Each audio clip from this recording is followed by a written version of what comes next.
नमस्कार, मैं दानिश अंसार और आप देख रहे हैं पीआरबी। कल देश की राजनीति में एक चमत्कार देखने को मिला। ये अलग बात है, दिल्ली को ये चमत्कार पसंद नहीं आया। दिल्ली यानी मोदी शाह, दिल्ली यानी सत्ता में बैठी बीजेपी एनडीए सरकार, जिसको ये चमत्कार पसंद नहीं आया। बिहार में एक दो मुलाकात ऐसी हुई जो बीजेपी को हिला करके रख दी है। एक मुलाकात नीतीश कुमार और चिराग पासवान की मुलाकात। आपको पता है चिराग पासवान और नीतीश कुमार की कभी नहीं बनी। नीतीश कुमार और चिराग पासवान आपस में एक दूसरे के धुर विरोधी रहे। राजनीति में इनका आपस में कभी नहीं बना। हालांकि प्रधानमंत्री मोदी के नजर में, और चिराग पासवान खुद भी ये मानते हैं कि वो मोदी जी के हनुमान हैं, लेकिन ये हनुमान कहीं मोदी को चकमा तो नहीं दे रहे हैं। क्या चिराग चकमा दे रहे हैं? पूरी रिपोर्ट आपको बताएंगे, थोड़ा पीछे ले चलेंगे। अगर आपको चिराग पासवान की राजनीति को समझना है, नीतीश कुमार की राजनीति को समझना है, तो आपको थोड़ा पीछे ले चलेंगे। मैं बिहार से आता हूं। बिहार में हमने 5 साल पत्रकारिता की है। बिहार में टोटल पत्रकारिता की जो मेरी उम्र है वो बहुत कम है, लेकिन वो बहुत कम उम्र में हमने ज़्यादातर बिहार में अपनी पत्रकारिता की है। हम मुख्यमंत्री, उस वक्त के मुख्यमंत्री से लेकर उप मुख्यमंत्री, सबके पास गए, सबके डिनर में शामिल हुए, सबके इंटरव्यूज़ भी हमने किए है। तो बिहार के अनुभव हमें जो है, बाकी जो दिल्ली में बैठकर टीवी में और एसी में के कमरे में बैठकर जो विश्लेषण करते हैं, उससे अच्छा विश्लेषण हम यहाँ पे अभी आपके सामने रखने वाले हैं। तो वीडियोस में बने रहिएगा।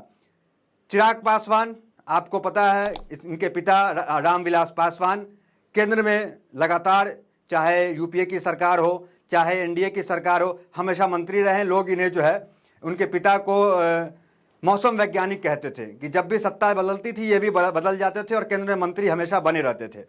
लेकिन चिराग पासवान आए।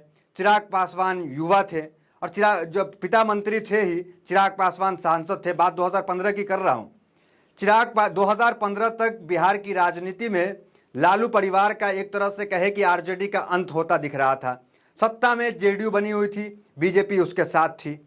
तो चिराग पासवान को यह लग रहा था कि क्यों ना हम, जो प्रधानमंत्री मोदी के हनुमान हैं, वो जो है नीतीश कुमार को रिप्लेस कर दे।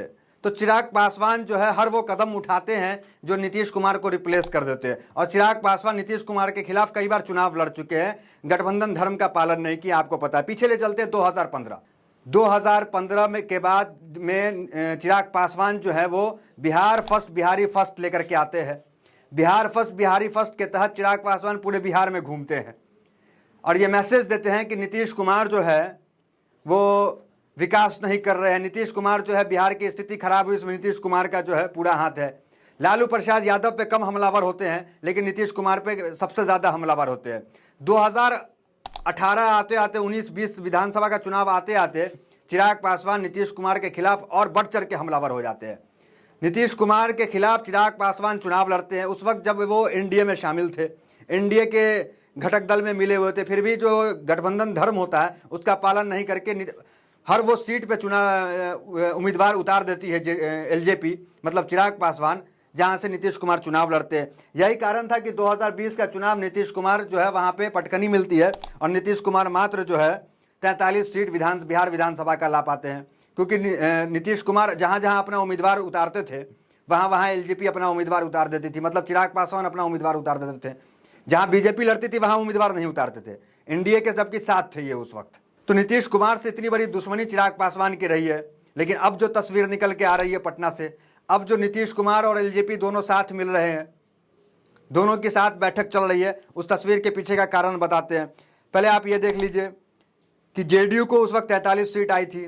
जेडीयू मतलब अच्छा प्रदर्शन जेडीयू का नहीं रहा था। आरजेडी को 75 सीट आई थी। 2020 की बात कर रहे हैं। सबसे बड़ी पार्टी बनकर जो है आरजेडी उस वक्त वो उभरी थी 2020 में। वो अलग बात है कि एनडीए की सरकार बन गई थी क्योंकि बहुमत आ गया था। लेकिन नीतीश कुमार को डाउन करने में, नीतीश कुमार को कमजोर करने में एलजेपी सबसे बड़ी भूमिका निभाई थी, मतलब चिराग पासवान सबसे बड़ी भूमिका निभाए थे। लेकिन आज राजनीति में वक्त बदल गया। चमत्कार जिसकी बात हम कर रहे थे, जो दिल्ली को जो चमत्कार पसंद नहीं आया, वो हो गया है। प्रधानमंत्री मोदी के हनुमान कहे जाने वाले चिराग पासवान चले गए नीतीश कुमार से मिलने और उन्होंने ये बयान दिया। वो तब बयान दिया जब बीजेपी के नेता अश्विनी कुमार चौबे समेत कई नेता कह रहे थे अंदर खाने, और अश्विनी चौबे तो खुलकर मीडिया में बोल रहे थे कि 2025 का बिहार विधानसभा का चुनाव जो है बीजेपी के नेतृत्व में लड़ा जाएगा। माफ कीजिएगा, एनडीए के नेतृत्व में लड़ाई जाएगा, बीजेपी के जो है बड़ी भाई की भूमिका में रहेगी। तो नीतीश कुमार के जो है वो नेतृत्व में मतलब नहीं लड़ा जाएगा, नीतीश कुमार को आउट किया जाएगा। इस तरह का बयान अश्विनी कुमार चौबे दे चुके हैं। उस बयान के बीच चिराग पासवान नीतीश कुमार से मिलते हैं, ये अहम हो जाता है। एक तरफ जब बीजेपी के नेता कह रहे हैं कि अब बीजेपी बड़े भाई की भूमिका में रहेगी, बीजेपी के नेतृत्व में बिहार 2025 विधानसभा का चुनाव होगा, उसके बाद एलजेपी जो धुर विरोधी नीतीश कुमार के वो आते हैं, अब वो नीतीश कुमार से मिलते हैं और ये बयान देते हैं मीडिया के सामने 2025 विधानसभा का चुनाव नीतीश कुमार के नेतृत्व में लड़ा जाएगा। वो चिराग पासवान जो पिछला चुनाव नीतीश कुमार को डैमेज करने के लिए लड़े, नीतीश कुमार को कमजोर कर दिए। हालांकि एलजेपी उस वक्त जो है 1 सीट ही जीती थी, क्योंकि आपको पता है 2019 के चुनाव में एलजेपी को तोड़ दिया था एनडीए ने, बीजेपी ने 2 भाग में बट गई थी। एक तरफ चिराग पासवान, एक तरफ पशुपति कुमार पारस जो रामविलास पासवान के भाई हैं, वो अलग पार्टी बना लिए थे। तो चिराग पासवान की यह स्थिति थी। चिराग पासवान नीतीश कुमार को रिप्लेस करना चाहते थे, खुद को सीएम के चेहरे की तरह डेवलप करना चाह रहे थे, बीजेपी के साथ मिलकर रहना चाह रहे थे कि बीजेपी एक बड़े चेहरे के तौर पर निकले, क्योंकि बिहारी फर्स्ट ला रहे थे और लगातार मुख्यमंत्री का विरोध कर रहे थे। तो नीतीश तो रिप्लेस हुए नहीं, लेकिन चिराग पासवान नीतीश से आके मिले हैं।